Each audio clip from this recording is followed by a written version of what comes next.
Welcome to the Infinite Wealth Podcast. I'm Cameron Christensen, along with our co-host Anthony Faso. We just wrapped up our interview with Corey Peterson, the owner of Kahuna Investments.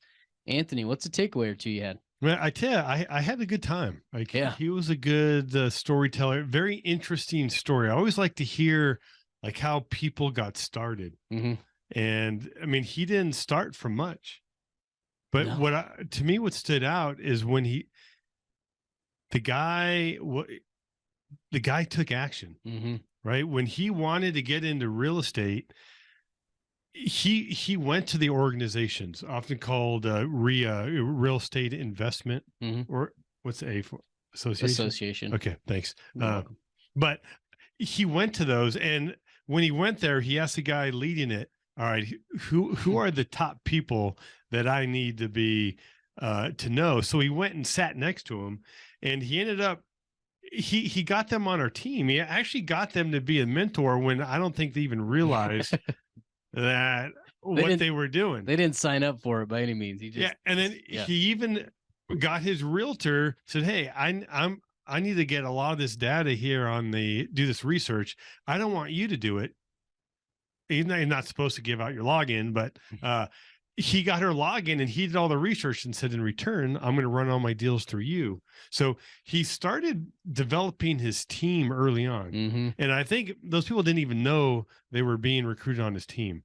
But to me, it was that him taking action at that beginning, because when we're starting out, things don't go as smooth, right?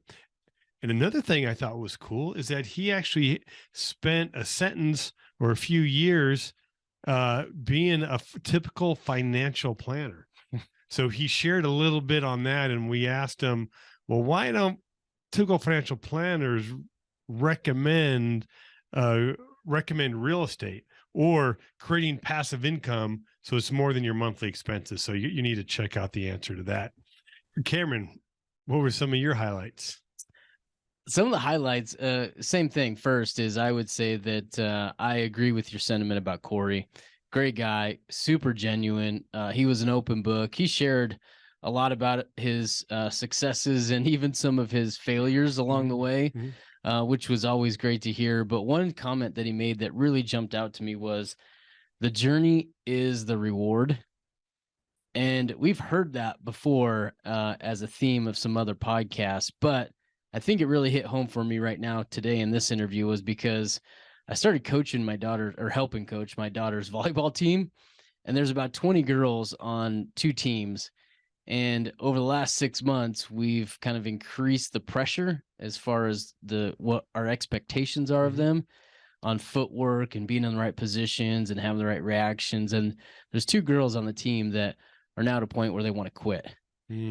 And I think that sentiment, right? The journey is the reward, is this idea that, hey, this life isn't supposed to be easy, right? It's supposed to be hard. And I think the sooner in life that you can figure it out, the better or the easier life will be, however ironic that is. So I really appreciate that from him. And I hope you guys enjoy this interview. Again, we interviewed Corey Peterson, owner of Kahuna Investments. He strives to provide his investors stable cash flow returns, long-term capital appreciation by buying multifamily apartments. He's managed and acquired over $100 million in real estate across the country, and he's the best-selling author of Copy Your Way to Success. Stick around this interview because he does give away a free copy. And he's also the host of the Multifamily Legacy podcast. Hope you guys enjoy this interview. Take care. Take care. Welcome to the Infinite Wealth Podcast, where we teach clients how to build wealth and create passive income without the risk of Wall Street. We just want to take a quick moment to tell you of some audio video difficulties we had in the rest of the podcast. Cameron had a bad hair day. So if you notice, his hair is not going to be up to speed, but we just want to make sure, look, it's good now. It is good. Right. But in all seriousness, the audio isn't up to our standards. But fortunately for you guys that we don't do much talking. Anthony does very little in this interview. But we did want to let you know that it's mainly on our end. The audio with Corey came out really good. So, right. I just want to apologize and I hope you guys enjoy this episode. Corey, hey man, we are excited to have you on today's podcast. Thanks for joining us. Yeah, thank you guys for having me. I'm really excited about it. So are we, man. We got to meet a little while ago, and we just got a little bit about your story because you were actually asking questions about us. But man, that intrigued us, and today I look forward to kind of diving deep into kind of your story and how you've gotten to where you are today, and the way that you are now able to help a lot of people achieve kind of financial success. So, man, if you don't mind, let's get started. Tell me a little bit about your journey originally with kind of in the financial advisory field. How'd you end up there? Yeah, well, it's funny, and I'll back up just a smidget just to show you, like, I used to be a used car salesman, right? So that kind of used car salesman, and it was almost 22 years ago. That's when my life really changed forever. Is that I went to Hawaii, and my mom was married to this man named Bruce. I call him Bruce Wayne.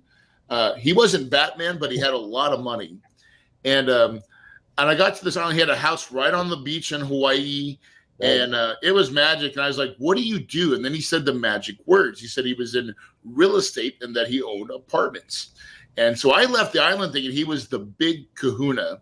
Like, he had time and money, and he really, he had it. And then I read this little purple book, Rich Dad, Poor Dad. And I was like, oh my God, that's Bruce. Bruce was a real estate investor, and he figured out how to leverage real estate. And I was like, and he was self-made. So I was like, gosh, if he can do it, I can do it. And so I went and read all the books that I could. And in 2005, I started my company called Kahuna Investments. Now, my first 3 flips, successful, made some money. I took a line of credit, a home line of credit out of one of my personal home, and flipped some homes. And I was like, oh gosh, I made some money. I was so good, I quit my job as a car salesman. And then I bought 3 rental properties. Now I bought 3 rental properties. I used a little portion of my money on each flip that I made. And so now I had 3 rental properties and $600 of income, $200 a piece. And I quit my job. And I realized quickly that I was out of money. And $600 wasn't going to go very far. Low expenses. Yeah, hopefully you're making more than $600 a month back then. Oh my gosh. And so I was like, that was my first problem. And I was like, oh gosh, I'm out of money. And now banks won't lend me any money either because I don't have a job. And it was just so happened that my wife was friends with one of her girlfriends, and this guy was a financial advisor. And I was like, well, like, do you got to have a degree to get like a job? Like, as financial advisors? No, they just want to hire business owners, right? Or people that have business experience. I was like, well, Kahuna Investments has got experience, right? So I leveraged Kahuna Investments to get a job as a financial advisor. And, basically said, if you pass the test, you get the job. And so that Series 7 and 66 license is the hardest test I've ever studied for. I made a 73, which you got to have a 70 to win, right? So I was like, I studied just enough. But what a wonderful way to come into the world of money is through that financial advisor role, because you learn, Edward Jones taught me so much about what most people are putting their wealth, which I honestly, now that I'm on the other side, I know that it's wrong, at least in my opinion. There's a portion of it. Well, you could probably even argue that, but you don't you don't need to be PC over here. Yeah. So here's what I learned. Jones taught me how to network, but at the real end of it, I was a licensed salesperson. And that's the real word for it, because if you ever listen to a bunch of financial advisors, when they get together, all they talk about, how big's your book? What's your book? How much commission did you make off somebody? What kind of life insurance did you sell? How much are you making? It is never about the client. Really rude awakening. It's only about what's in it for them and how big their book is and what they're making in their fees. And so that's what I did from 2005 until 2009, when the Great Recession happened. And when that happened, I quickly realized how much control I really had. Here I was drinking the Kool-Aid, saying, I'm going to put you in a balanced portfolio, and, saying all the, take a little bit of your stuff, everything they teach you to say that you're so smart. And when that recession happened, everybody's money went to half. So every investment I ever made went to half. And Anthony and Cameron, I'll tell you, it was so bad where I had some people that retired from Intel that had a couple million, $2.5 million of money. They're right at retirement. I invested for them, and they're living, thinking they're going to live out their years. You know what I'm saying? And they come into my office, and the woman is, you can just tell she's just like her face is blank. She's almost sobbing as she's sitting in my chair, and the husband's just like a freaking mess. And I mean, you feel it. And the question they're asking is it enough? Are we going to be okay? And the answer is no.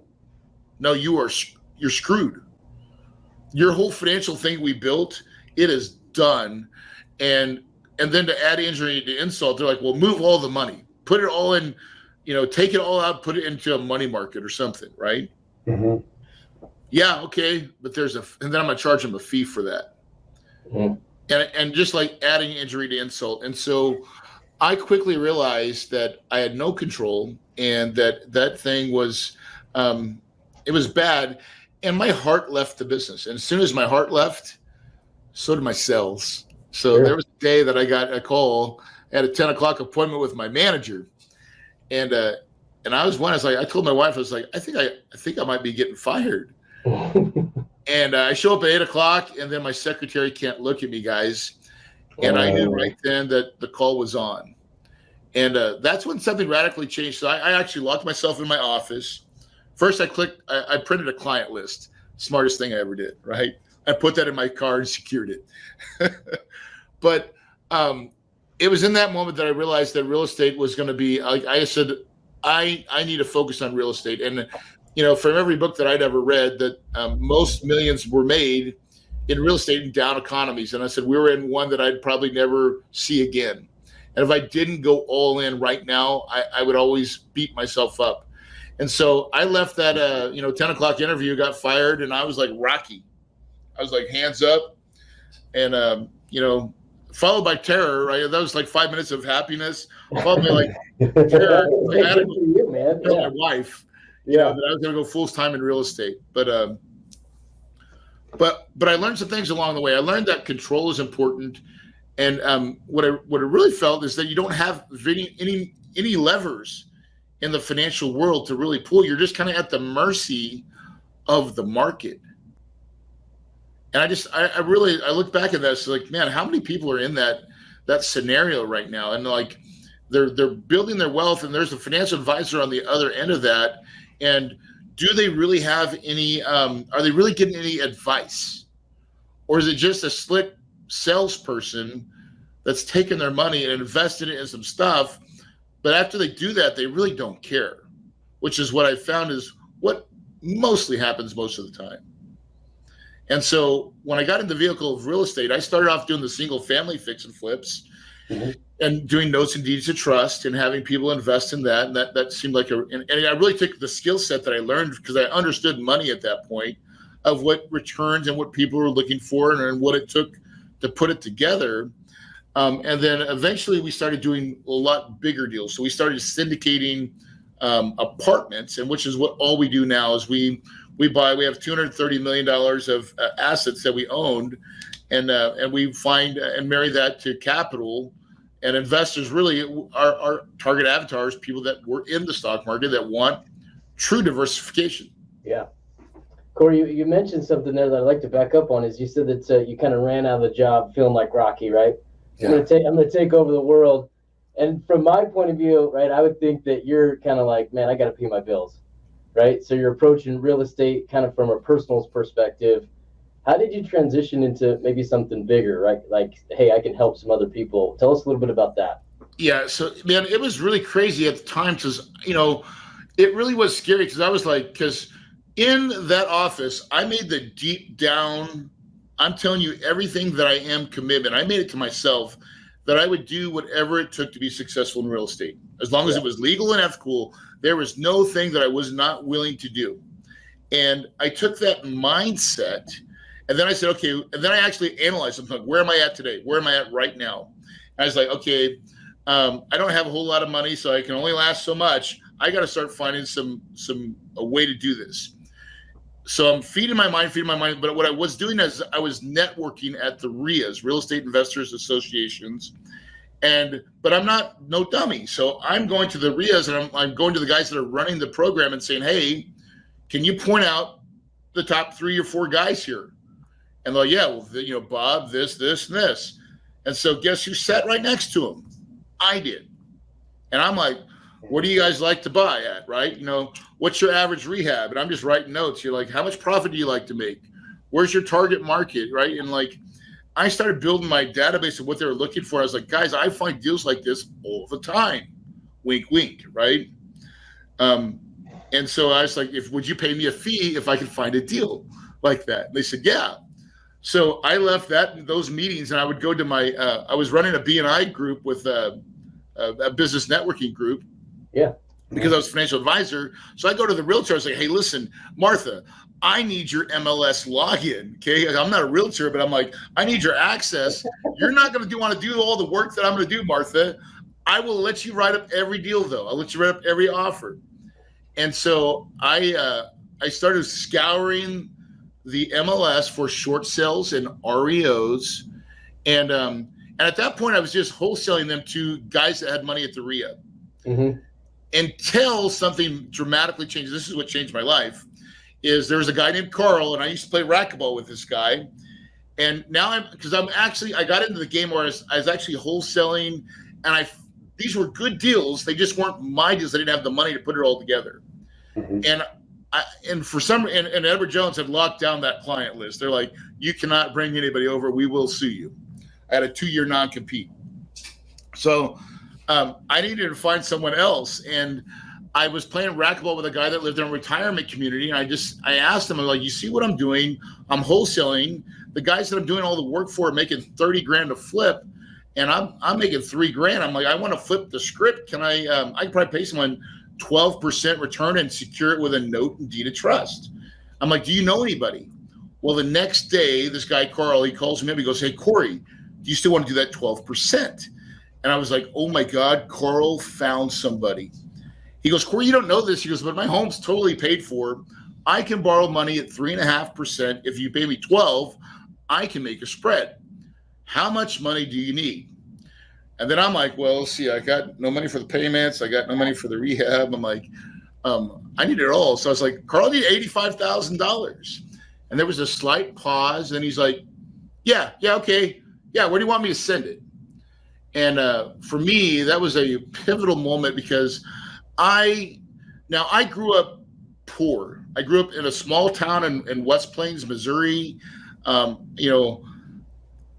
into when Carl did that to me and he had sent that money, it broke every limiting belief that I'd ever put on myself of, was I good enough? Would people trust me?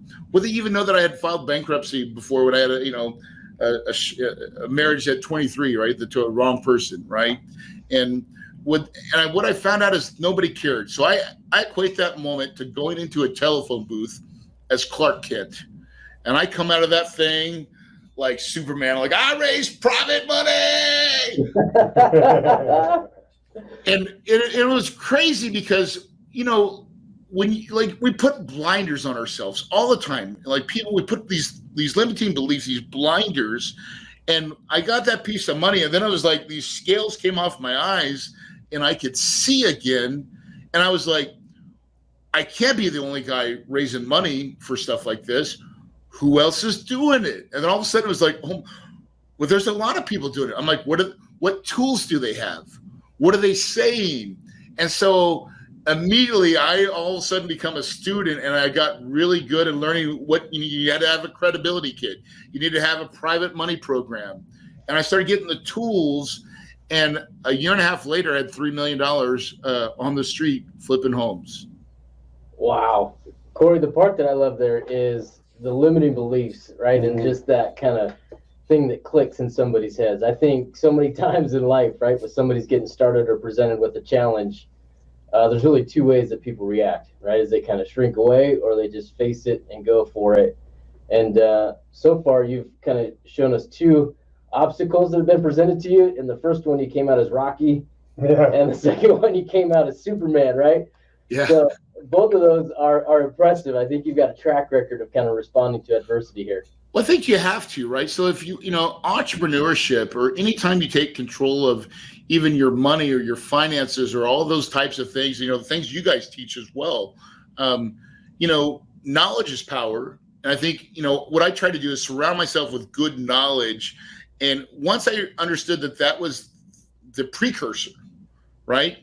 To call my limiting beliefs, I needed to get more knowledge, kind of get my base more solid. And then taking action was the next steps, right? And really taking massive action quickly and being willing to fail. Now, I'll tell you, the best thing that ever happened to me is I married a wonderful woman that loved me despite all my faults, because when I would fail and make mistakes, I was so thankful that I had a wonderful wife that would, met me with her words of wisdoms, her songs of praise, and she would, kind of get me back on track. And then she'd kick me out the door and say, go get them. Right. So I had permission to fail. And what I've learned in my entrepreneurship journey is that the more I fail, the better I become. So I've learned as failure is just part of if you're not failing, you're not trying hard enough. Well said. Man, as an entrepreneur, right, I no wonder why you felt like a superhero, right? I've been married. I married my high school sweetheart, and same thing, right? As an entrepreneur, you get beat up out there, right? So It is not for the and then if you get the right one, she says, "Get back up and go do it again," right? Corey, I just want to touch back on your extent of being a financial planner. So you were in real estate before that, and then you were in real estate after that. Like, tell us from a perspective of a financial planner, they really or rarely recommend real estate. Can you maybe atone to maybe why that might be? Well, it's called selling away. All right. And then here's the real thing is, when you're a financial advisor, and this is what was really weird. I gave up on my dream. When I became a financial advisor, I didn't give up completely. I just said, okay, I need to pause my real estate ambitions because I need to go make income. Now it's like, when I start making income, I go buy more real estate. That was my mindset behind the move with Edward Jones. It's like, oh, you got to have a job to go do real estate. But that's not true, by the way. But and I was actually forced to make a decision, from getting fired. But what I learned, what they teach you at becoming a financial advisor is you sell what the house has, right? Which is all paper assets, stocks, bonds. If you said you want to do real estate, I was like, well, you should do a REIT. You should buy a REIT, right? And here's the real thing is that in the financial advisor world as a planner, it's all about assets under management. It's keeping everything in-house. Do not let it leave the coop. And so if you came to me as your client, if my client came in and said, hey, I'm thinking about doing real estate, I was like, oh my God, that sounds risky. I would scare the bejesus out of them because I know that that's going to work pretty much, right? Like, what about you want to use your IRA? Oh my, what happens if you lose your qualifying deal, all the fees, all the fines? Like, here's a much better, you should just get this REIT. You should just get this REIT, a real estate investment trust, because I can sell it to you today, but you're trained to be a sales guy. And it really is, especially with Edward Jones, because they were all about A shares and they weren't really, I would say the financial world has changed a lot where it's managed money, right? So they put you in an account, they get a fee of 1% or so or whatever on all assets. And I think that's a better route, but I still believe that all they're doing is selling paper assets. And it really is not, there's no leverage. Think about this. Like, I can go buy real estate and I can go get an 80% loan and then only put 20% down. Does that happen in the financial world? No. right? And, you start looking at all the benefits of being, even with what you guys talk about in your infinite wealth, and trying to, start playing the game like rich people play. Because I'm telling you, very wealthy people, they don't play stocks, bonds. Usually they buy businesses. They want to own things. They just play it differently. And when you really understand that, and you start saying to yourself, I should be playing the game that wealthy people are playing. I think that changes everything. Buying real assets. Yes. Yep. And they're trying to save on taxes. Like, let's talk about the T word, right?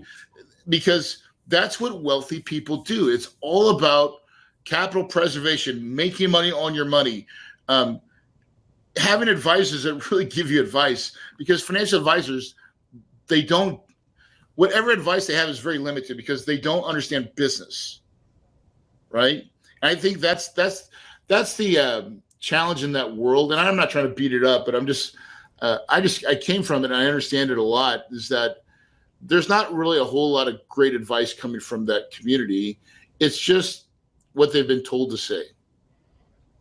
Corey, we get a lot of people that call us that I would say are either very well established kind of in real estate, or they're brand new. You just made a comment there as far as kind of the traditional financial advising has very poor advice. What's maybe some advice you might give somebody that's looking to just get started? Look, yeah, get into start researching real estate, how to buy it, how to own it. I just believe if you start taking, most wealthy people take their investments into their own hands. Like, wealthy people want to be involved in their investing. They don't want to pass it off, right? They want to be in control. They understand the value of being in control of their investments. They can still be passive, right? So like, we do syndications. I have a lot of people that will invest in our syndications. They like the benefits of being a passive investor because they don't want to do all the day-to-day grind stuff. But what they do want is all the benefits of owning that. They get a K1 return. So it's a partnership, right? They're a limited partner, but they understand the values of getting, tax benefits, of being able to get wealth and to make above average returns. And most people think, in the financial advisor world, they'll tell you that 6 to 8 is what you're looking for. 6 to 8%? Are you kidding me? I want to vomit, right? We all know that we can do much better when we're in control and doing, using real estate as that vehicle. I find that real estate is a true vehicle for growing wealth. It's probably the easiest to do and the most scalable. And most, if you look at a lot of self-made multimillionaires, I think most of them will have real estate in their portfolio. They got there through real estate or businesses. Yeah. Oh, it's something like 90-something%. Yeah, it's amazing. Corey, the question I had, or the thought that I had there was, you kind of mentioned poor background, kind of building this business. Was there a moment when you were like, I'm there, right? Like, maybe I'm arrived, like maybe I could take a deep breath, right? Because I think a lot of people that are just getting started out, as they look at this and they feel like they're running scared, they're running on thin margins, right? Was there a point or a threshold that you were like, hey, this worked out for me? My first big deal when I actually sold it, I would say I had a minute for that, but I didn't really relish in it. So I bought my first apartment complex in 2011. I bought it for $3.2 million. I raised $1.4 million of private capital for that deal. And, we owned it for almost 5 years. And it was really in year 4 and 5 that we started really getting cash flow and it started making money.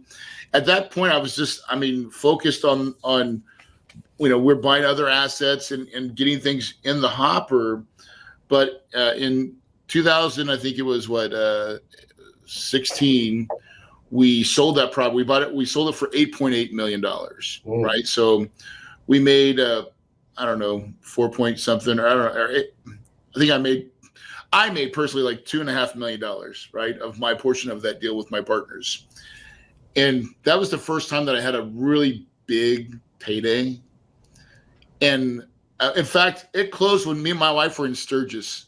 We were in the motorcycle rally, right? So, oh man, I had a Harley. We'd ridden mine there, And we closed while we were in Sturgis, right? We'd already pre-signed some of the paperwork and stuff. And it was I remember it was a really surreal moment because like we did it and we were at like the Harley dealership and there was a bunch of vendors. And I looked at my wife, I said, can I do something without you asking how much it's going to cost? Because I wanted to get a custom job done on my motorcycle. And so she said, okay. And so we shipped my bike to a guy that, we let him take it home. And 2 years later, I got it back, but it was amazing. 2 years later? Yeah, it was 2 years later. I had to wait 2 years. Hey, that is commitment. Listen, I was like, is it done yet? Is it done yet? And I was so mad until the day he delivered it. Then I was like, all sins are forgiven. Right? Because it is so beautiful. Oh my God. And it was just a stupid gift to myself. But it reminds me, but on my gas tank, it says the journey is the reward. And I've lived by that motto now. I really, truly love that motto of real estate's a journey, or investing, wealth building is a journey. And you get better at it as you start to learn and kind of grow in what works, what doesn't work, and what your appetite for it is, right? And how much work do you put into it, and how much work do you want to put into it? And for me, it's the epitome of how I kind of, use my life in an example of there's ups and downs, but when you look back, you're like, wow, we've come a long way from the car lot, know? And wealth building is something that most people, when they get to that point that they decide that, hey, I want to do it, there's a right way to do it. There's some steps you can take. There's education that you can get that'll help you thrive and succeed. And that's what we've done. The sentiment you gave there was the journey is the reward, which I really liked, Corey. Also, what I heard there was kind of that first one was kind of the one that you were able to kind of take a deep breath. So I'm going to assume that, right, up until that point, your why was like, man, I got to make some money. I just need to pay my bills. What's your why now? Like, how does that change? What is it? What does it become? Oh, it's a great question. So where I'm at now, I don't even care about money, right? So money is, we use it as we count it, like we keep score. I like playing the game of Monopoly. I love Monopoly, dude. I'll stop buying the greenhouses. I only buy the red stuff now, right? But I have a thing, it's called supplier of fun. That's what drives me. I play the game and will continue probably to play it till I die because I love it. But B is I love to give my friends and people that I care about experiences. I like to supply the fun. We took I still live in the same neighborhood that I've lived for the last 16 years, right? It is a working man's neighborhood. Okay, it's not the Taj Mahal. I don't have a multi-million-dollar house. Okay, I live in the same house. That's where my kids have grown up. One of the best things I ever did was keep us there because my kids didn't get spoiled or ruined on what money can do, right? Or the influence of other people that have a lot of money, right? My kids always had to be humble. I wanted to teach them how to be humble because I grew up with nothing. And so my biggest thing was I needed to pass the baton well, right? So they could, carry that torch on and to be humble about it. But we took all our neighbors to Hawaii. Why? Because we could, right? And we rented a big house. I paid for it. They insisted that they pay for their flights. I paid for the accommodations and I paid for all our activities that we did. And we had a blast. And to me, that's what drives me. I like those moments. I like the moments where someone says, hey, let's go to blank. And I'm like, great. That sounds like a great idea. I got it booked. Like it happened when someone was like, let's go to Mardi Gras. I'm like, oh, that sounds great. I've never been. Bucket list. Let's book it. Oh, I got the VRBR right now. Like, can we all go? It's hooked up. And to me, those are the drivers that I look for in my personal life now.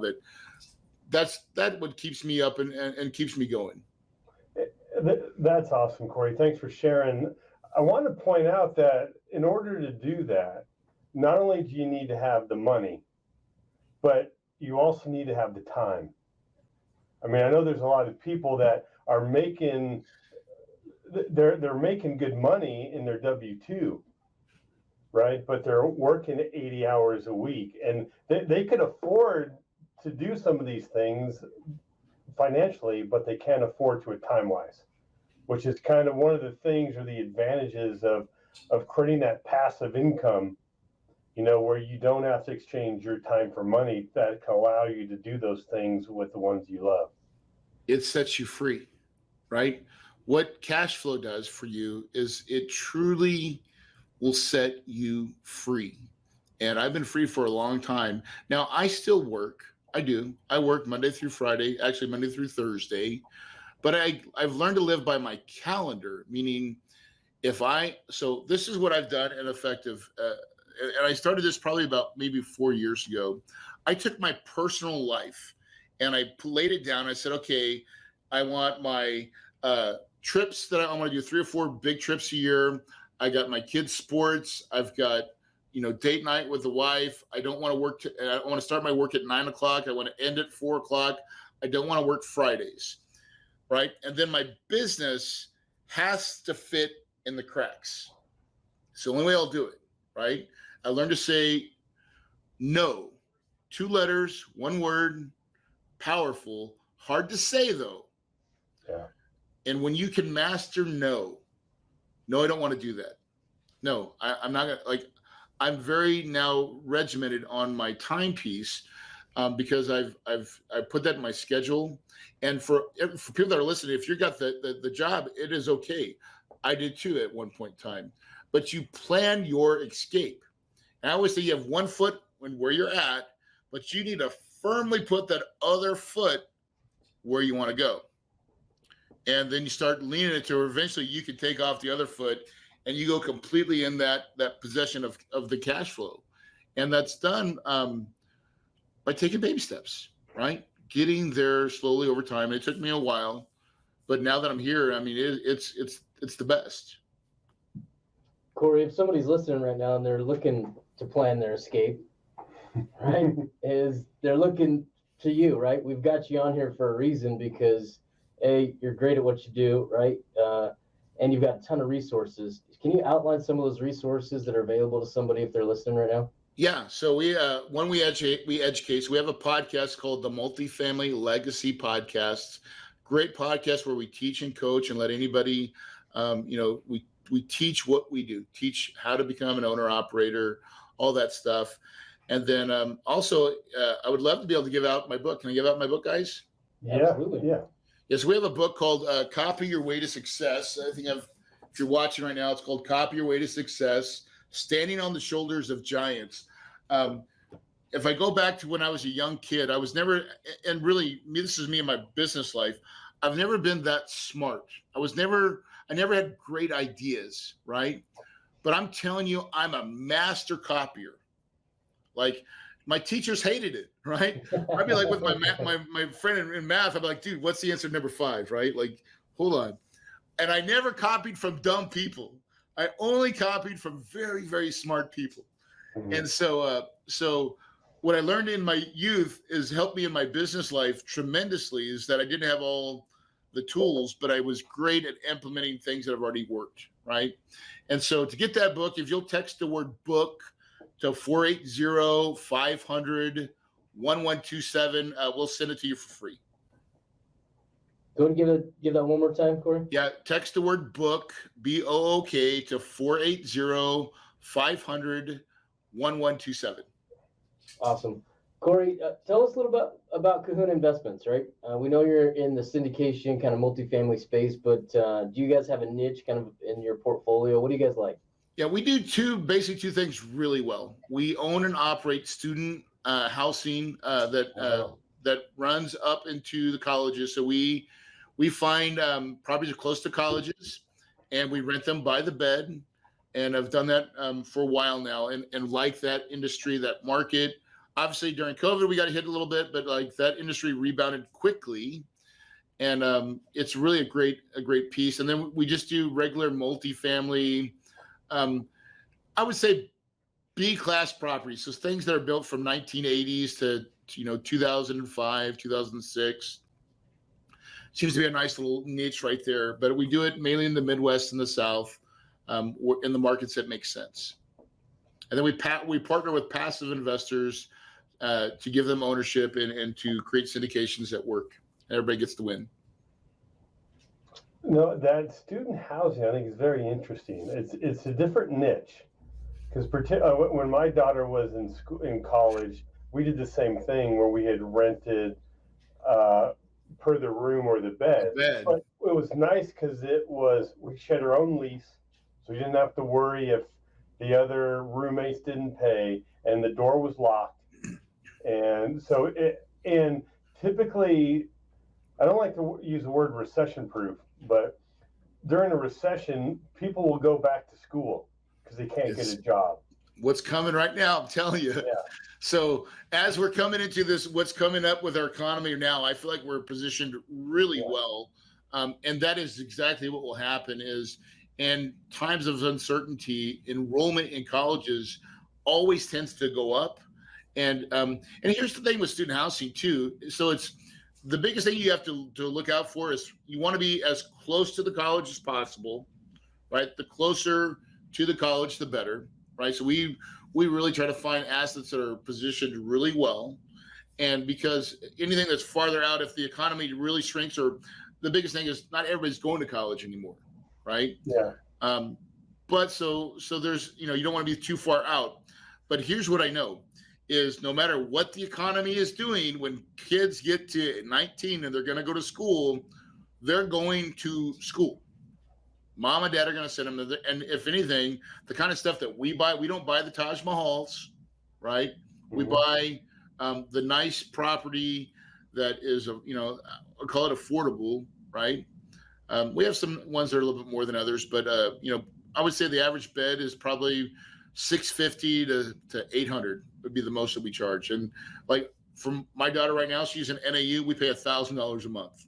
So I don't own that building, but I think we own stuff that makes sense and it's affordable. And then the thing is you got to you supply it with great people. So that is really a people business. You got to manage all the girls, all the, the craziness that goes on with students because they do break stuff, right? Yeah. They throw parties. But it's all manageable. And really what mom and dad want is someone to watch and take care of their babies, and let them get a good education. It's also cool on that student housing, they signed a 12-month lease, even though they're only there maybe 10 months. And it's Bingo. Signed by the parent. So yeah, you guys get in the game, don't you? Yeah, they give a 21-year-old or 23-year-old sign on the lease and they may skip out. You have the backing of the parents. So it really is. And that's the beauty of it, right? It's 12-month leases, even though kids are there, again, are not there for usually the whole year. And that the personal guarantee that mom and dad put on it means that if there's damages, which a lot of times there is, mom and dad pay. They're not going to ruin their 720 score, 820 score on, $500, $700 of damage, right? They're just going to pay. No, believe me, there was a charge for like $500 in my daughter's room, which I thought was BS, but to be honest, I didn't have much leverage. And I'm like, I can't afford to have that ding on my credit. As much as I hated it, I wrote that check. But, but just to what you're saying, Corey, hopefully you have one in Reno, but I wish I did, my friend, but those stories are real, right? And and it's different. It's funny because from your perspective, so my daughter's in college too, so I feel this because she's like, oh, I locked my keys out. I'm like, another $125 rekey fee? Gosh, dang it, honey! Like, stop that, right? But I do the same thing at my units, right? So I was like, I understand what they're doing, honey. This is going to cost us money. You got to get better. Yeah. No, it's a good model. Corey, if somebody wants more info or somebody wants to contact you, where can they go? Yeah, the best way, I don't normally do this, but I'll do it. You can just email me directly, Corey@KahunaInvestments.com. Or really, KahunaInvestments.com is our website. That's the best place to learn more about our company, what we do. If you want to learn about investing with us or passively being a part of our deal. We have a process. We don't just let anybody in. We really take the time to get to know you. We try to have a accredited investor relationship with you. We want to know about what your dreams are, your goals, what you're trying to do, and make sure that we're a fit. Because honestly, it's not for everybody, but we do a lot of vetting for that process. Cool. Corey, I got one last question, man. Pretty open-ended, but what are you most proud of? I'm most proud, and this is gonna be weird. This has nothing to do with real estate. I'm the most proud that I was a full-time dad. Right? If I look back, I'm so glad I got in real estate when I did. My kids were young, and I've always put that piece. Like, I was my kids' soccer coach, their football coach. I went all in on the things that I felt like really mattered, which was my time component. Kids do not trade in money. They could care less how much you make. The only currency they really trade in is time. And I learned that early on because I had a dad that gave it to me as well. Even though he worked all the time, he would still find time right after work to be my coach and to be involved. And I was like, he was a great example of what I thought success looked like, is giving that time and devoting it to your kids. And I would say that's my most proudest moment, is being a full-time dad and trying to do a good job in that component. It makes me the most proud. It gives me much joy. Oh, that's awesome, Corey. Well said, Corey, man. We're proud of you too. Oh, thanks, buddy. That's why we had you on, man. Really appreciate you kind of coming on today and sharing what you guys are doing over there. We're big fans of it, and hopefully some people are listening and can reach out to you. But again, Corey, where can they find you one last time? Welcome to the Infinite Wealth Podcast, where we teach clients how to build wealth and create passive income without the risk of Wall Street. This business is crazy. It goes ups and downs, and there's different things going. But even with you guys, you had you guys on my podcast, and I will tell you, what you guys do and teach is phenomenal. And I highly recommend you guys as well, because I just character, doing good in the world. You guys have it in spades. And to me, that's who you want to surround yourself with, is people just like you. And it means so much that you guys are out there educating and sharing and giving back. Well said. Thanks, Corey. Appreciate that. Rock and roll. Thanks, guys. Thanks. Go make it a fantastic day. Take care.